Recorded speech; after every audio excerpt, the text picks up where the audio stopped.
Welcome to Always Outnumbered, Never Outgunned. I am your host, Austin Owens.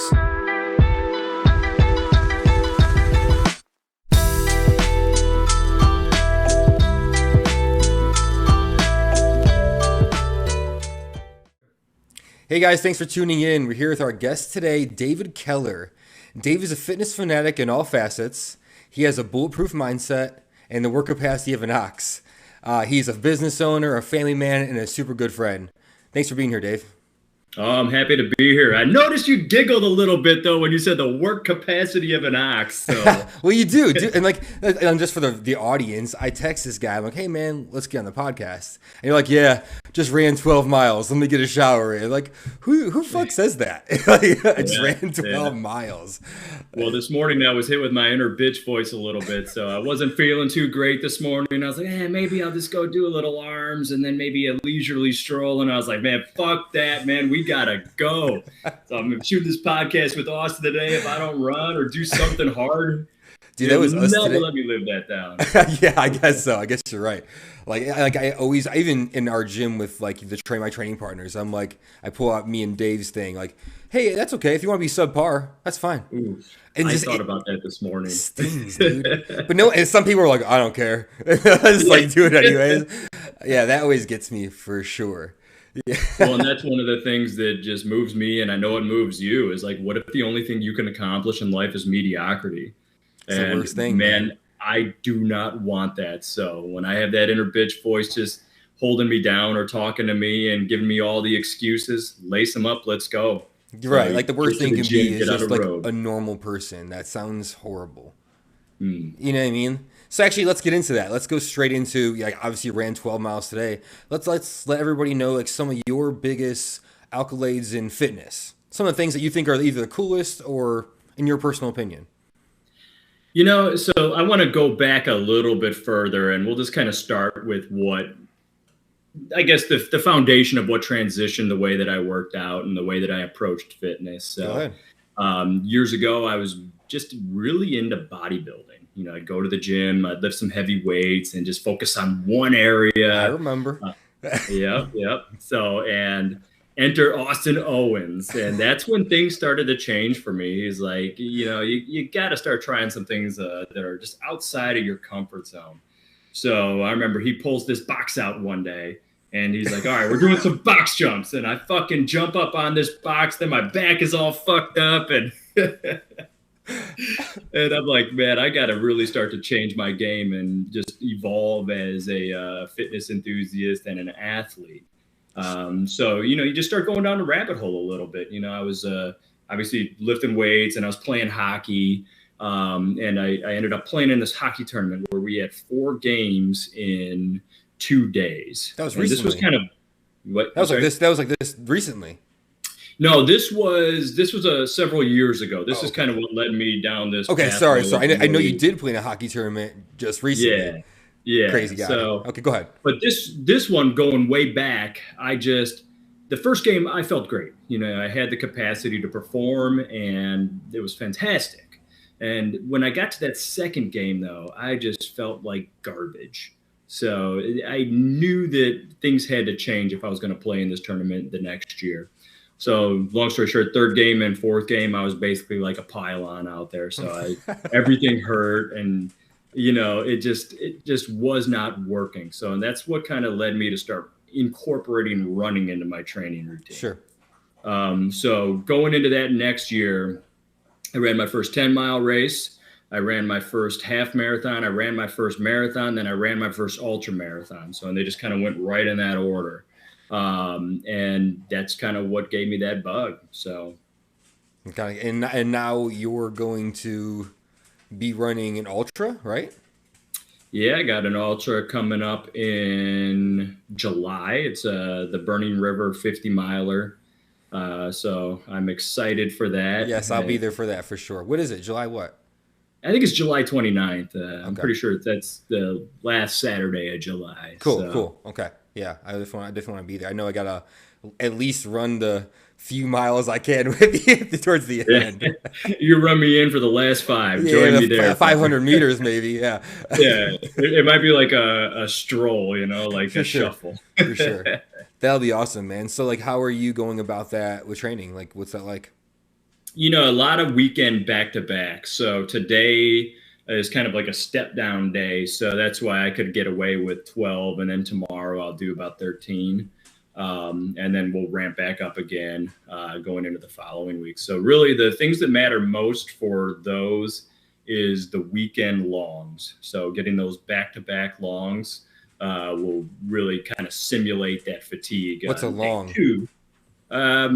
20, 25, 26. So sure. Like there's one day in the training routine where you have back-to-back marathons. That makes sense. Yeah. So I've got, I threw the Cleveland Marathon on the calendar just so I could actually get an official one. And then, yeah, sure.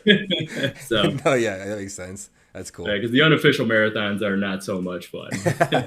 What are some other cool things that you've accomplished? Like, I just like most people don't know, like, just from what I know about you, right? You play hockey. You can squat, right? Like you can, you're running these marathons. I've done a Spartan race with you. You're a freak at that. Like, I just feel like you kind of like dabble in all these different avenues, right? And I think it probably really plays into just being the overall athlete you are. When I say like work capacity of an ox guys, like this dude will be like, yeah, 21 days, no rest days. And I'm like, how's it even possible? And he says no rest days. Like he's not, his chill days are 12 miles. So like, I think that's pretty incredible, man. Like I can't do that. I beat the hell up. You know what I mean? Yeah, it's all different muscle groups, though. If you lift weights for 29 days straight, your body's going to break down, especially if you lift the way that you lift, picking up some serious weight. But if you sprinkle in a run, it's a totally different workload, so it's not as bad. I guess if you're maybe conditioned to it, because we'll do that 4-mile Murph, right? Like my anterior tibs were smoked, man, from running. I was dragging my feet all day because I hadn't enough muscle to lift my toes up. Yeah. So stuff like that, like I don't know, it beats me up. It beats me up more than you think, I guess. I don't know. Yeah, well, and it's all that time, though. Every time you do a little bit more and a little bit more, your capacity evolves a little bit more. Yeah, I was gonna say, like, what do you think? It's one of the things I wanted to hit on. Like, what do you think has led to that being able to do that day in, day out? Like, I'm serious. I know you're acting like it's nothing, but most people can't do that. I think it comes down to that just overall mindset. So if you put yourself in a very challenging situation and you're doing something difficult and you can overcome that, you get a little bit of momentum, and then you start to unlock what you're truly capable of, what is really possible. And that's what kind of fuels me there. So it's like, yeah, when I can finish an ultra marathon and then the next day go to the gym and deadlift, that really just shows that mentally and physically I'm up for different challenges. And, I take that momentum through all areas of my life. So when I get to work and some challenge arises during the workday, it's nothing, compared to getting through mile 32 of some race where your feet are just totally destroyed and it's raining on you and it's 38 degrees, so. Yes, true story too. Like speaking of all that, like I remember seeing a video of you walking through what appeared to be a river. It was a trail that was flooded, and like Dave's still on his morning stroll. I'm assuming like a walk jog in that, if anything, right? I did not run through that section, so come on, no, you should have sprinted right through. I would have fallen right in and be like, now I'm cold. Well, what's funny about that is like I go out there and like I'm like, oh my god, look at that. Well, I'm already out here. I might as well just keep going. Yeah, at that point, what else are you gonna do, man? Yeah, but what was cool about that though is it was freezing out, so it was probably like 33 degrees that day. So that water was nice and cold, and when I came out of that, for some reason, I felt like I could run forever. Do you think overcoming that mental gap, I guess would be the word, or you think the cold plunge?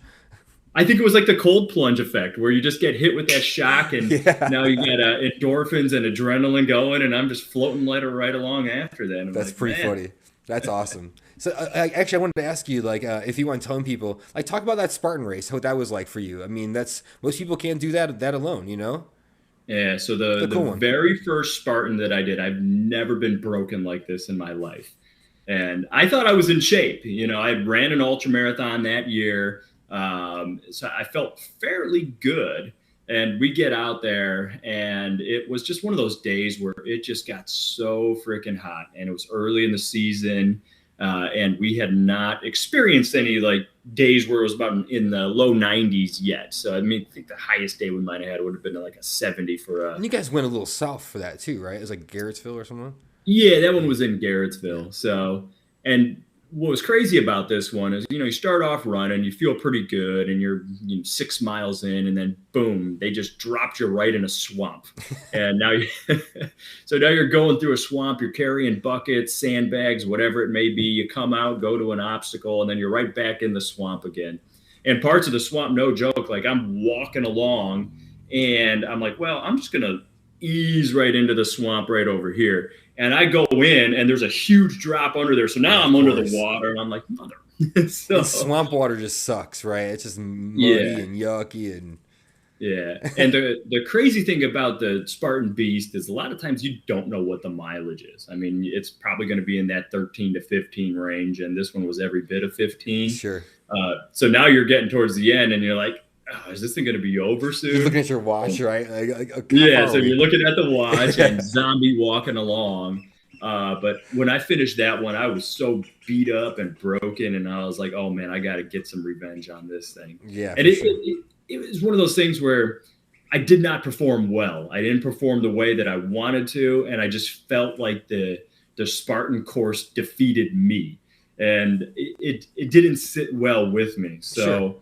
Um, for your viewers, Austin and I had the opportunity to do a Spartan last year, and I was like, this is never going to get the same kind of revenge on me, or do this again like what happened last year. So I ran 2 marathons to train for the next one, and I was ready. So And you smoked it too. Like you definitely. I appreciate you standing back with me because I was sucking, man. That was not easy for me. yeah, it was a different course though. It was very very hilly in Yeah. comparison to what we went through the year prior, and there wasn't as much water. So there was a little bit of water that we went in, Yeah, but there barely, wasn't barely, much. right up to our Yeah. knees, maybe at certain points. Yeah, and then they had their dunk walls. That was really about it. Yeah, So that was not it was bad at all. pretty. It wasn't The bad. hills are what killed me. Just I think because that one was very like running based. It was like Yeah. long gaps in between. I was just like, oh my gosh. Well, and they're all like that. Oh, It's okay, just a matter of are you going to be in a swamp or are you going to be sure. Yeah, on a dirt going up trail in hills. the hills. Yeah, Right, right. But you did a phenomenal job getting through that thing. I mean, that's a big accomplishment. that was So crazy. Yeah, like I think it's funny because like I never ran anything like serious. It's like yeah, I ran a half marathon once, but it was a Spartan race. You know? 'Cause I never done any best of that part before. about this, you were like 2 weeks off of a strongman, right? Yeah, yeah. And I think you did one Murph to train for That it. was like the week before the strongman though. I was like, yeah, I might as well Yeah. run once, you know. So Yeah, that was a good let's go time. do a Spartan. That'll be great. This year we have the. I wish there was one closer. I'm really bummed. There's not Yeah. a Spartan race closer this year. So we have the Festivus games. Not the same. It's not going to be the same. Although I did one of the wads and it's going to hurt a little bit. Sure. It's going to hurt a little Yeah, bit. I've been messing around with Austin and I have a mutual friend named Vince, and the guy's an animal. I know he was a previous podcast guest, Yeah, but he's been putting me through the ringer a little bit here and there. So getting tightened up. I mean, we're only 2 weeks away, right? Today. something like that. Maybe three. No, So, it's two. It's literally two. yeah. Yeah, but I would like to find a Spartan. We'll kind of see how things go throughout the summer. You'll have to travel for one. I mean, Yeah, I know. I feel like they have a lot less on the calendar this year. Which we talked about that in the past, right? Yeah. Do what Right. they've been doing. Yeah. Gotcha. Yeah. Like I said, maybe October, November. That'd be awesome. Right. Maybe. I Yeah. don't know if they even have them that late though.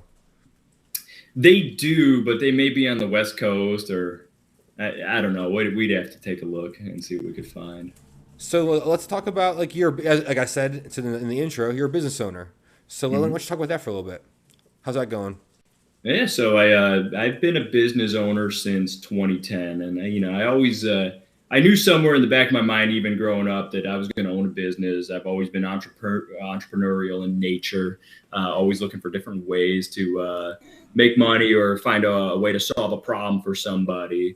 So in 2010, I had a unique opportunity to start my own business. And so just a little backstory there. I was working at another insurance agency, and my dad was working for a company that was a Fortune 500, and they got acquired. So he knew that he was going to be able to leave that company a little bit early. So he's like, hey, you know what? I'm going to be sliding out of this. Why don't we take the risk and go ahead and jump on this right now? And in June of 2010, we ended up starting a business together. And, here we are today. A lot of challenges along the way, though. When you first start a business, you may be good at little areas of that business, but there's so much more that you must learn. Sure. And like, what are some of those things, if you don't mind sharing? Absolutely. So I think the number one thing that I really did not understand is I guess people. The people that you bring in, you got to be able to corral them and focus them. So we did not have a strong vision for the business that was held by all. We didn't have a mission that was held by all. So what happened is when I started adding in people to the business, because we don't have a vision, a mission, or core values in place, they're kind of going all over the place and doing their own thing, right? Mm-hmm. So the direction of the business it's like a tug of war match where people are just kind of pulling all over the place, and we're not making any progress. So in 2014, I was interviewing a business to bring them on for their insurance. And they essentially had a phenomenal business model. Like, everybody was rowing that ship in the right direction, and it was really amazing what they were getting accomplished. So I started picking the guy's brain. Sure. He's like, you got to get this stuff established. You need to talk about it. You need to get your team to start living this way. And so it's kind of addition by subtraction. So we started to recognize where all the flaws were in our operating model. So between 14, 15, and 16, we really started to clean up the business. We set a vision statement, we set a mission statement, and we established our core values. And, we start having regular meeting rhythms where we talk about that stuff. Sure. And we measure our decisions against our core values and against our mission statement. So our mission statement, we're an insurance brokerage. So it's protecting you, your family, and your business when you need us most. And core values, customer needs first, education, efficiency, and relationships. So when we're making a decision, if it does not fit with one of those items there, and if it's going to be contradictory to that, it's like, okay, we can't do that. Sure. You gotta decide against that. Or if you're making a decision and you're kind of faced with that inner civil war of is it going to be the right decision? Okay, well, let's take a look at what our guiding principles are and weigh that against that. And that's how we make decisions. Makes perfect sense. Like I always say, like if you have that overall goal, makes decisions very easy. Is this decision going to lead to my goal? Yes. Send it. No. Pass it. It's absolutely that simple. Right. And ethically move you closer to your goal too, especially in the business realm, because you can set a financial goal and you can do stuff that is probably not going to be the best for your client or your employees. Sure. So it's very, very important to really take a look at who's on your team and, just really focus in on ethically moving forward with them. So you think kind of having the right team around you overall has been one of the better decisions in being successful in business? Well, 100%. I mean, I think that when you have the right people around you, whether it's in business or in fitness or your personal life, who you're married to or whatever that situation is, who are your friends? Sure. Do they empower you to be a better person? Do they empower to be a better version of yourself? Or are they going to take from that and pull away from that? So one of the reasons why you're such a great friend of mine, like a brother to me, is because you empower me and you challenge me and push me to be better. So, and I want to be around people like that. Sure. I obviously I agree. I do the same thing to me. Like you were saying earlier, you really want to be subpar, fine. Don't make that choice. Right. Like I feel like you can bring that in all facets of life. I mean, I try. It's obviously it's always hard to keep your eyes set on the overall goal. It's easy to get distracted, but I always try to come back to that. Like, is this gonna make me better? Right. 100%. 100%. Go ahead. Go ahead. I was going to say it's easy to move towards that comfort, whether it's in business or in fitness. It's easy to do the comfortable thing. So yeah, you're right. That's so true. I mean, even with food, friends, family, whatever. Right. We've had many conversations about that. Yeah, couldn't agree more. What are some other things you say led to success in business? I'll tie it back to fitness and just overcoming those obstacles and those challenges and the momentum that builds. You get a mindset of resilience. And I think that's very important in business. You're going to deal with some big time challenges if you're an entrepreneur, or even if you're an intrapreneur and you have a career with somebody else. Challenges will arise, and those challenges will help you grow or they'll take away from you. So it's all about how you approach them. You got to be able to detach from that situation and really assess it for what it actually is and figure out the best course of action forward, and it's no different in fitness. If I have this goal that I want to accomplish, I got to detach from that, assess that situation, and figure out what steps I need to take to move forward. And it's all about resilience, because you're going to have bad days, and you're going to have days where everything seems to be on fire. Employees, they quit, they leave, you lose a big contract, and it's a significant revenue source for you, or some other crazy thing happens. That stuff can break people, and it does break business owners all the time. So it's just important to recognize that here's what this situation is. It's not a failure. It is an outcome. And what can I take away from this to be better going forward? So there's a business guy I follow. His name is Tom Bilyeu, and he always talks about one of the number one things in business that you really must avoid is a mortality event. So as long as you're not dealing with a mortality event in business, you're going to be okay. So assess that mortality event. What does that mean?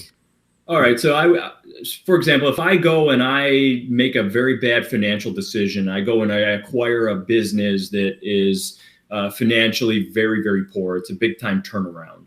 And now I'm using my business, the existing one, and I'm subsidizing this losing business, and I'm just bleeding money into it. Sure. That bleed will eventually cause my business as it stands today to die. That's a mortality event. Okay. So avoid a mortality event. Is this decision going to sink us, or will it move us forward? Yeah. And you're faced with those in your career. I mean, we've seen many acquisitions that can be, you just got to walk away because it would be a mistake. Maybe it's an agency where, you look at a business where all the accounts are controlled by one person inside there, or you look at an agency where they have, 50 to 60% of their revenue is coming from one account. That's a very dangerous one. So if I buy that, what is the impact of that on me financially, on our existing business financially,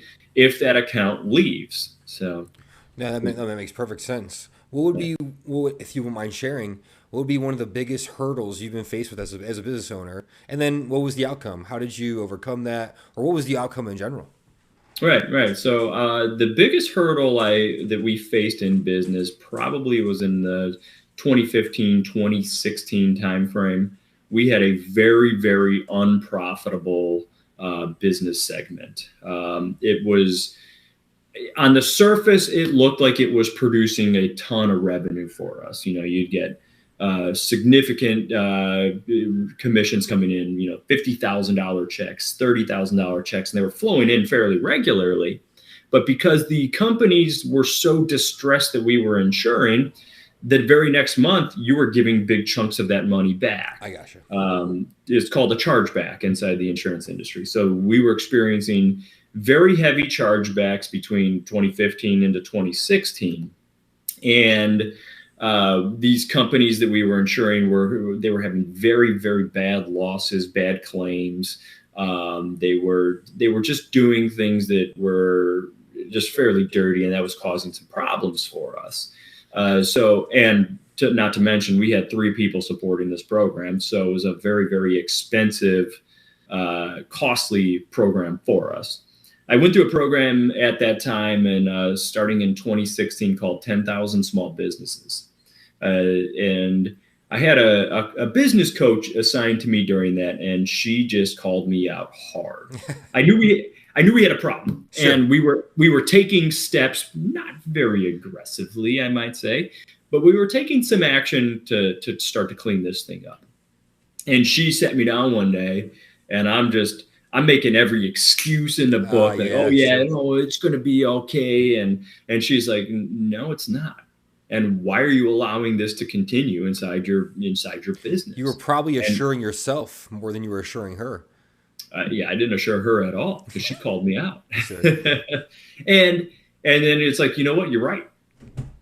100% right. So during the next 4 to 6 months, we just pulled the plug on that entire program. So, and it was, just had to take that step backwards in order to spring forward. Which is hard to do, right? Look, when you're charging hard, running forward, it's really hard to be able to take a step back, actually realize what this lady was telling you, and then, like you said, pull the plug. Yeah. That's good. And you remember we were working out together in those days in the mornings, and some of the issues that were swirling through my mind back then, a lot of times it was you were my therapy session. And vice versa too. Don't forget that. Oh yeah, vice versa. Definitely. I used to talk to my therapist about how much you would help me. Thanks, lady, but Dave is pretty good. Mutual therapy sessions over lifting weights. I know, man, and I do miss those days a lot. It's very different nowadays. We live forever away now, Yeah. How would you compare business to fitness? What do you think? I know you said resiliency before. What are some of the things you could probably tie from? I feel like I'm able to compare fitness to everything in my life, Right. I think a lot of it comes down to adversity. In business, you're faced with adversity. In fitness, you're faced with adversity. And how you respond to that will really determine your outcome. Isn't that the truth? Yeah, good point, right? We choose to face that and be like, you know what, we're going to do something hard today. It's going to suck, but how cool. How much fun is that going to be? Right. We charge into something hard in the morning. So I spring out of bed to go to the gym. I absolutely love it. But the funny part is I run after I lift weights, and then I get home and I stare at my running shoes for 20 minutes, 30 minutes some days. I don't want to do that. I know there are some days we'll have I don't know, crazy amount of squats, whether it's heavy or it's lots of reps, and I'll stare at the bar and be like, I sincerely don't want to do this right now. I would rather do. I'm looking around anything will do over this right now, But once you hit that, what does that do for you? I know, man. And it gets, and for some reason, I don't know, maybe you're the same, but as I do more, sometimes it gets easier. The first set's always the hardest. Oh, the second one's even easier. Oh, the third one's even easier. Maybe not he gets 10 sets like some of these crazy guys, but Vince doing. Some days they're all hard. So. Yeah, fucking Vince doing 15 rounds of whatever the crazy stuff he's doing. Yeah, that is a different animal right there. I know. That guy's built for high intensity interval training. He's the definition of high speed, low drag. Minus his hairs. He would be a lot less driving and less hairs. Right. Vince, hopefully he's listening to this. That'd be sweet. Hopefully he will. Oh, he will. That's awesome. I know we've been talking a lot about mindset. So I kind of want to I want to go back. What do you think has forged your mindset over the years? Where did that come from? Again, a lot of it I think comes from fitness and just the challenges that you go through there. And a lot of it comes from the experience that you get from business. But I think the big part is I consciously made a decision to go into self-development, self-improvement.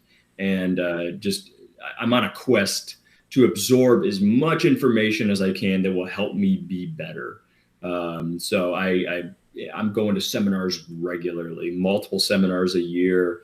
I read a book a week to this day. Some days I can hit 2 or 3, and I listen to audio constantly. So my car is like a mobile classroom. Sure. And as I get all that information, you can learn from your failures. You can learn from other people's successes and failures too. Yeah. And so just by being able to absorb someone's life story by reading a book is fantastic. So now I can see what they did to succeed. I can see where they fell short, and I don't make those same decisions, or I do make the same decisions to move in the right direction. Right. So that's a big part of it.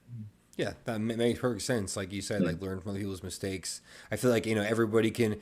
I always say like the white belt mentality, right? Like I don't care if you're 130 pounds or 330 pounds. If you give me 10 cues to squat, like one of those might stick from both of them. You know what I mean? Like I'm all about that for sure. And like I think there's a lot of wisdom to be spread from everyone. Yeah, years ago somebody called me out because I had that closed mind when he was bringing up an idea, and this was bad, and this is something that you should never do. I was like, oh, that'll never work. You know what I mean? Or, oh, that's not going to work. So I shut somebody's idea down before they can even get there, instead of having that white belt mentality where I'm like, okay, tell me more about that. Yeah. Why do you think that would work? What do you think may be the shortcoming on that? And approaching things that way is a much better route. So, I'm getting better, but I am a little bad about when people present me a new idea. Well, in certain facets of life, but like some facets, I'm a little more hard headed, and they'll bring me ideas, and I'll be like, yeah, but it won't work because of this, this, and this, and then it's like usually it ends up working. You know what I mean? Usually I'm the wrong one in that sense, and right. It's definitely something I got to work on a little more. I'm not always right. I'm sure Shannon would love to hear me say this on a podcast. Yeah, it's recorded, so yeah. Just pull that out, Shannon, whenever you need. Right.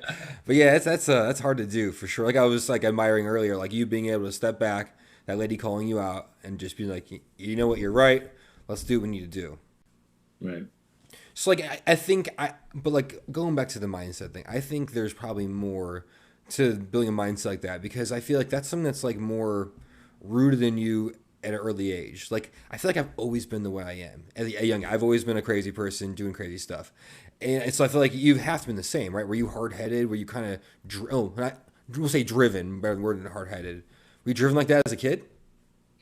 And I don't know if it's more of like a ADHD type mentality where you're just constantly moving and constantly finding things to get your hands into.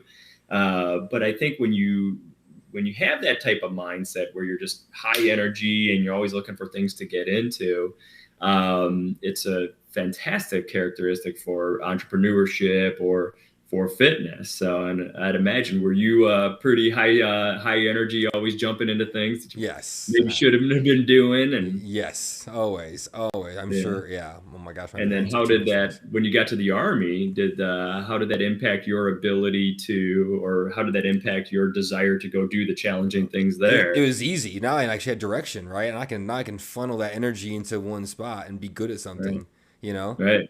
Before that, I was a punk graffiti painting kid, playing music and painting graffiti. And like, I was pretty good at it because I had channeled that energy into something illegal, but hey, it's still good at it. But yeah, that's, I agree. It's probably a good point. Like, I always wonder, like, cause Shannon will always point up stuff like, why are you like that? And then I kind of think about it, like, hey, shit, it's a good question. Why am I like that? And that's why I rooted back to like, wonder if there's something when you were younger to kind of cause that mindset you have today. Yeah, I mean, I think when you're surrounded by people with work ethic, just the way that my dad worked when we were growing up, you'd see the way your cousins worked and other relatives and just people around you, and you're like, okay, when it's time to go work, you work, roll your sleeves up, and let's go. Sure. And whether that works at your business or in the gym, wherever it is, you got to roll your sleeves up and get your hands in there. And you played hockey as a kid too, right? Oh yeah. I'm sure it comes from that too. And that's not an easy sport. I feel like it's not like a walk-on kind of sport. I don't know, man. If you try to put a baseball bat in my hand, I'd be like, "This is a hard sport. Can't be done by anyone." I agree. I'm nothing against soccer players because like that takes a lot of skill. But like as a kid, you can walk on and play hockey or soccer. You know what I mean? Like kick the ball in the net. But I feel like there's not like goofs in the rink, right? I mean, are there?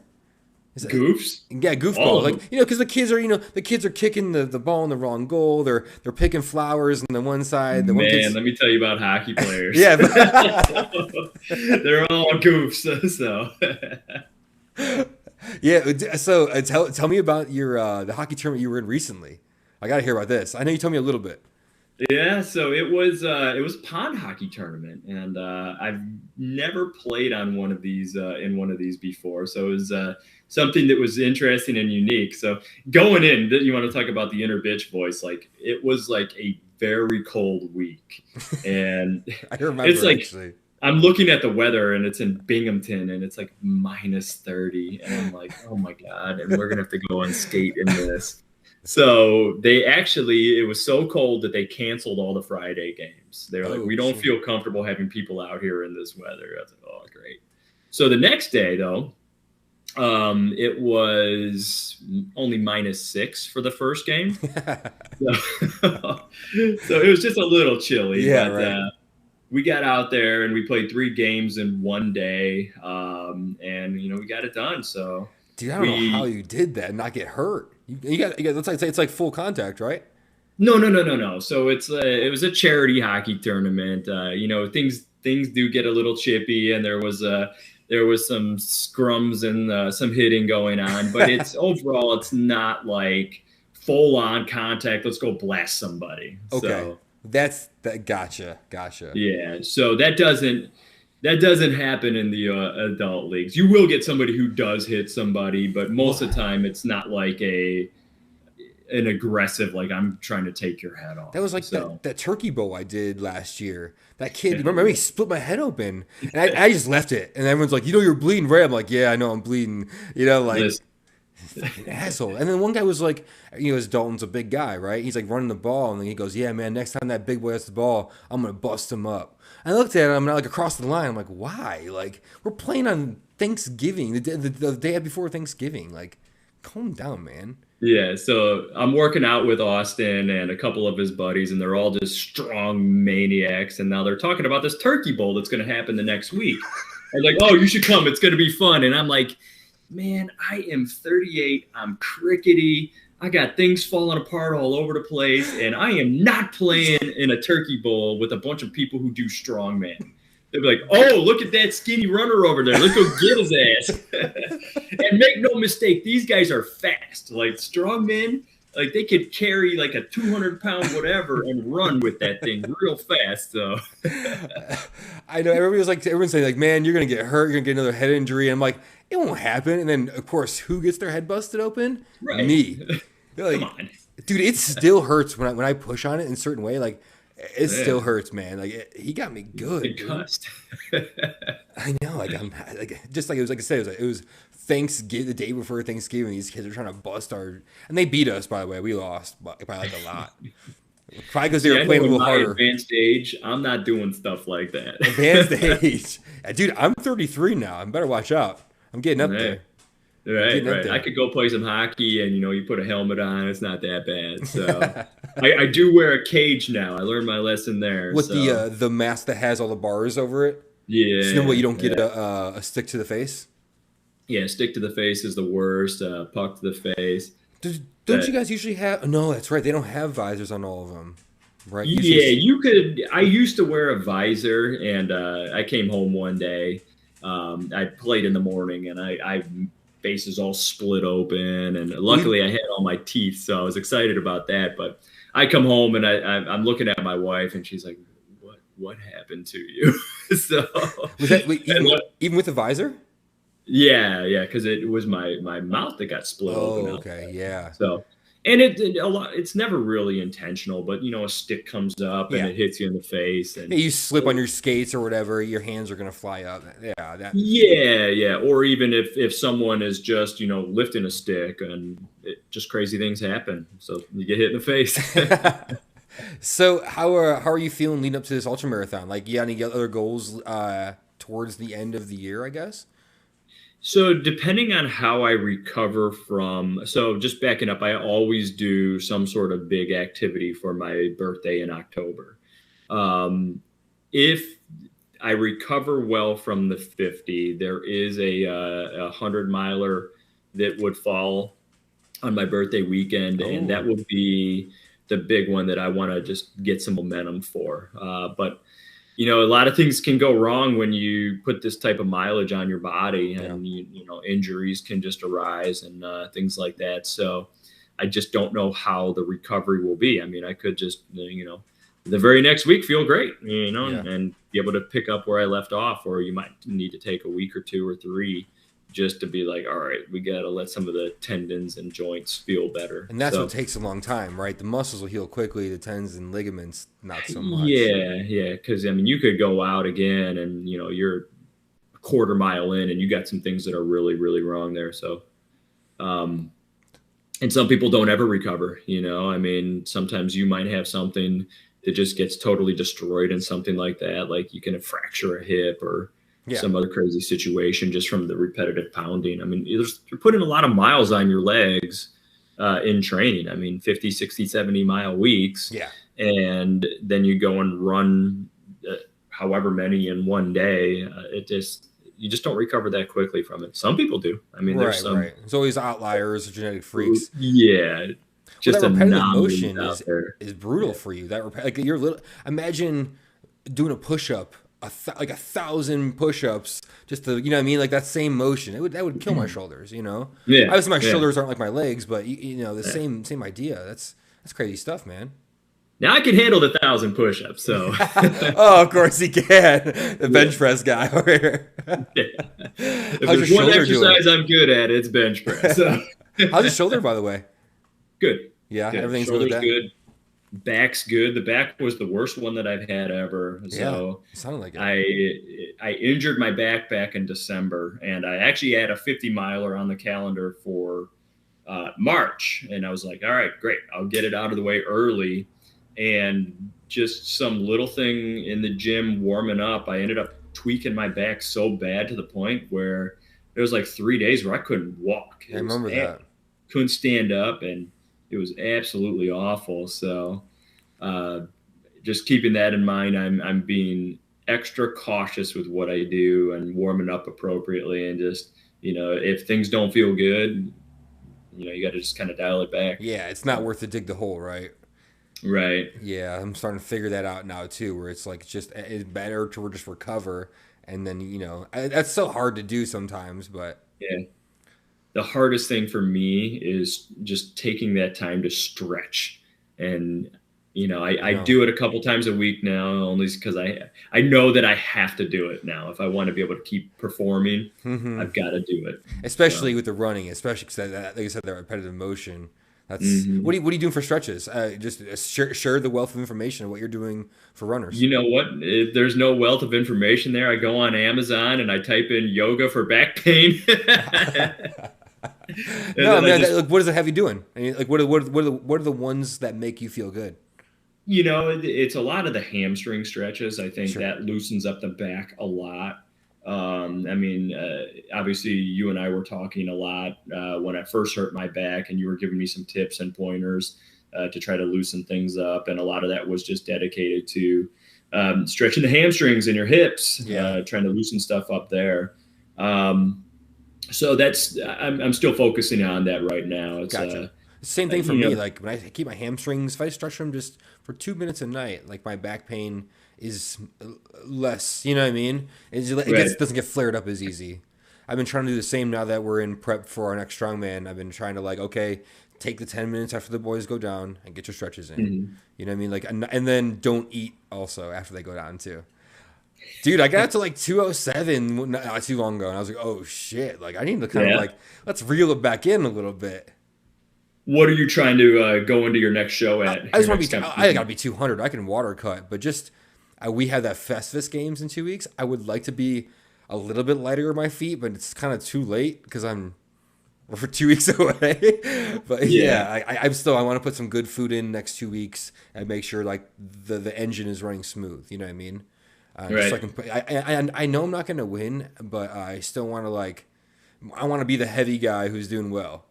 You know what I mean? Yeah, I don't know what this is going to be like. I mean, yeah, I don't either. There could be some real studs over there that are just performing, or there might be some people who, I think you have a mix. Dude, like CrossFit is such a big someone was comparing it to strongman in a podcast, and they were like, we had I don't know 5,000 people and try to submit to a contest for what am I I'm thinking of like a video, and then they would kind of rank people in the video, right? And then you can get an invite to the contest. Well, CrossFit has 100,000 competitors in their open. You know what I mean? It's such a big freaking sport, man. Oh man, and some of these athletes are just remarkable with what they can do. And I used to hate on CrossFit like everybody else, but now I follow and I'm like, I still hate on CrossFit, but. Dude, I can't because you know what they're doing shit in strongman that strongman competitors can't do, and I'm like, hey guys, you're only mad because you can't keep up with them. They're doing what you're doing, and they're doing whatever crazy stuff they're doing. You remember pandemic lifts in my garage. Yeah. I was like, man, I'm watching this girl, Brooke Wells. She just runs up after they're doing some sort of run exercise and grabs 435 like it's nothing. And I'm like, these people, man, they're just unbelievable. It's just, and now that Matt Frazier and Tumi are out, all these other people are kind of stepping up in the ranks, and it's incredible, man. They had a log press at their invitational, and the dude hit 300 pounds for a log press. They had 2 days to figure out a log press. Yeah. That's incredible, man. It's just stuff and the sandbag to shoulder. Obviously, that was the big one at the games. Yeah. The men hit 340, and that girl hit 250. Super impressive. I have definitely become a fanboy of CrossFit without actually competing in CrossFit. And I don't want to either. It does not sound fun to me. That shit is not cool.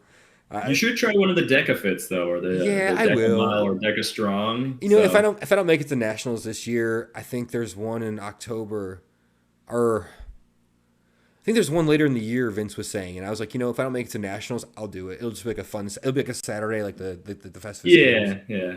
I know there's one in June. I'm undecided on that one. That one's the 17th because it's a week before my comp.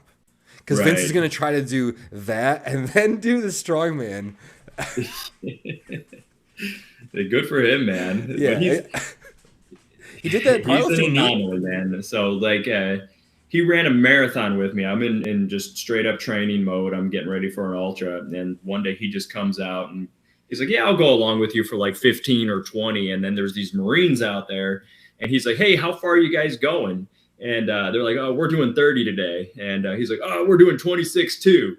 So then with virtually no training whatsoever, this guy runs a marathon. Unbelievable. He probably did some SEAL fit or something afterwards, or the next day, I mean. Right. I think, he's a freak. And now that because he's 30 now too, so he doesn't get we can't call him a young guy anymore. It's not like, oh, he's young, young whippersnapper. Yeah, he can't say that anymore. Now he's 30, so it's you still pull the age card on me. I'm like, dude, you're 5 years older than me. Man, I'm rapidly approaching that 40 though. Yeah, we got to do something major on your 40th birthday. That year. Yeah, we're not gonna rush to that though, so we got a little time. I'm planning it now. We're gonna backpack the Grand Canyon or something. Let's do that. When I say backpack, awesome. I mean vertical climb the whole thing. Oh, okay. yeah. We sleep on the edges. That backpacking trip though, that'd be awesome. Dude, that'd be cool. It'd be my 35 year, be your 40. Mm-hmm. I'd be down with that. So what's up with that, man? You've been backpacking at all? No. Camping, nothing. Well, I took the boys camping last year in October, and of course, my kids, right? I take them backpacking when it's cold in October in New York, and they had a blast though. They were so good. They did so well. They didn't complain about being cold until probably the next morning, which obviously was super cold. I was cold, so they hung out in my truck in the morning when I packed up. But that was cool. Yeah. This year we'll definitely do more. We're thinking doing a mock backpacking trip, and we carry our stuff into the trails and camp in the woods. Nice. They'll carry their toys. I don't know. It'll be pack up anything that's important to you, and that'll probably what they'll bring. Yeah, but I think that type of stuff is just so good for just children to develop. You put them in a stressful situation where obviously they're totally safe in it, and that's how they start to develop those characteristics of resilience and grit. Oh, yeah. Actually, today I brought my nephew to the gym, and we were doing farmer's carries, and I gave him the I-beams are 20 empty. And we had 2 tents. He had 40 pounds each hand, 80 pounds total. The kid walked the entire 50 feet with it. And, they're farmer's handles, so they're wobbling all over the place. He weighs 60 pounds. How old is he? 7. Good. That's awesome. I took a video and sent it to his mom. But Well, and what's great when you have younger kids like that is they're very impressionable. So when they see your work ethic, whether they're your kids, a nephew, or somebody else, it just really shows something to them of what's possible. And that just sits there. And it may be insignificant for you, but it's not insignificant for them. I know. You can literally change these kids' lives by just offering a handout, right? Just kind of, hey, man, try this. Right. So I'm actually gonna make him. I'm gonna grab 2 coolant jugs because the handles up top and everything the hangs below. I'm gonna fill them with rocks. And I'm gonna give him little farmer's handles to get ready for football. They can carry them around his house. I'm gonna help him out with that. I think that'd be sweet. And obviously Finn will be there hanging out with him all the time, and they'll be doing that, I'm sure. Yeah, no, that's good. So that's kind of to wrap it up, there's kind of one big thing I want to highlight because, like I said, your mindset is fucking bulletproof, and that's probably what I appreciate most about you. And obviously that leads to everything else in life, right? So what is you can make it a long, right? It doesn't have to be short, but what would you tell someone to enhance their own mindset? I'm always looking for tips. I'm sure anybody listening can use some tips and help their mindset. You know what? When you don't feel like doing something, you must do it. So if you think that you can't, know that you can. And you're always going to be faced with that desire just to be comfortable.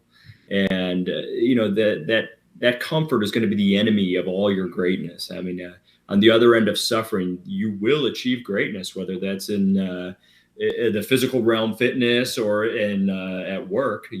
Get uncomfortable, move towards that, and that's when you'll be able to experience all the rewards. So you got to break down those barriers and continue to push that level to whole new heights. And I think that's important. And I think we live in a society where comfort is just rewarded, and people don't embody that grit to go through those challenges anymore, and that's a problem. People want to sleep in. They want to pick this thing up and scroll for hours, and they don't want to go out and do the hard things. Oh my God, it's raining outside. I don't want to go for a run today. I ate like shit last night. I don't want to go to the gym this morning because I don't feel good. It'll be there another day. But those are the times when you don't feel like it, you must do it. And then you build that resilience muscle, and that'll carry you forward. What do you tell yourself when you feel those moments? What do you tell yourself when you're looking at those shoes and you're like, I don't feel like running 12 miles today? Well, and Tony Robbins is a guy that I appreciate very, very deeply, and I owe a lot of my mindset just from him, the development of my mindset. And I believe in one of his books, Awaken the Giant Within, he talks about the pain-pleasure principles. It is more painful for me to not go do something than it is to basically, if I skip a run or if I skip a lift when I know I'm supposed to be doing it, I will experience extreme pain personally from that. And I have basically manufactured that to be painful. So you control that. And then, so I'll get pleasure from going and hitting my goal or succeeding at something like that. And if I don't do it, or if I don't try, I just associate so much pain with that. If I don't make the phone calls, if I write down, I'm going to make 25 phone calls today, and I don't make the phone calls, I'm going to experience pain, and I'm going to manufacture it to a level that's like, oh man, what a failure, And I know that you got to be careful with the words that you talk to yourself with, but I'm gonna let myself know that, hey, I screwed up. I was supposed to do this, and I didn't do it. Where when I do get through that long run or that grueling workout or the really tough day at work, celebrate that, and take the moment to get the pleasure from that. So it all comes down to pain and pleasure for me. I would say I'm really bad at that. It's like is celebrating the moment. Do you know what I'm saying? Like I'll literally be like, "What's next?" And Shannon's always on the other side of that. She's like, she's always there to kind of be like, "Hey man, like you just did this." That's like the night I graduated. She's like, "Well, how do you feel?" I'm like, "I got squats tomorrow." Whatever. It's just like I don't know. I'm bad about that. Do you feel almost a little bit? Well, tell me how you feel when you hit a big goal. What's afterwards? Next? So is it just what's next? Let's go. Yeah. Do you feel almost like that was it? Yeah, like I was like, like even I won Ohio's Strongest Man. That's really cool to most people. I'm like, oh yeah, but I missed my third press, and I was slow when I was on the keg, and even though it didn't matter, but yeah, and then it's like, okay, well, tomorrow I literally already have the programming written for the next section. Like, let's go. Yeah, and I don't think there's anything wrong with that. I always have a what next mindset too. The only difference is I will consciously try to take some time to be like, all right, great work there. Now what's next? Sure. Acknowledge that success so you don't feel like, man, that was it. Now what? Because what happens when you do that is you can kind of almost fall back and be like, well, what's the next height? I guess I'm not going to ever be as great as, winning Ohio's Strongest Man or going to do whatever. So it's really important to be like, all right, so this was great. This worked well. I'm going to use that as momentum for the next one. So move that goal down the line, make it a little bit bigger or a lot bigger, sure. Just so you can stay motivated. Yeah. When you hit a big goal, take the time to celebrate it, but then say what's next. Right. And that's huge. I agree. Anything else you'd kind of pitch towards, the mindset thing? You know what? Again, it's just like what Nike says, just do it. Yeah. I mean, if you want to try something that's hard, you want to go run a marathon, sign up for it. Yeah. Put the shoes on and go. That's the way you're going to actually achieve something. So actually, I had a younger friend of mine I went to school with, and he was like, "Hey, like I really want to do this," and I'm like, "Well, make a list of things you need to do and start doing them." Mm-hmm. And he's like, "Really?" I'm like, "That's it, dude. What else are you gonna do?" Like, I feel like the generation. Nah, I'm not that old, but like a lot of young kids coming up, they want to know all the answers before taking the first step. And it's like from my experience, like I do kind of the opposite, where like I'll just take like five steps and like look around, like, okay, where am I at? But I think that's led to a lot of unique life scenarios. 100%. Yeah, 100%. For sure, man. Well, I appreciate you coming on. It was awesome talking to you. Having me on. Next time we said this and we're saying on the podcast, so it's real. We're gonna do it in person. Have a fun day. We'll do we'll do an in person one. It'll be awesome.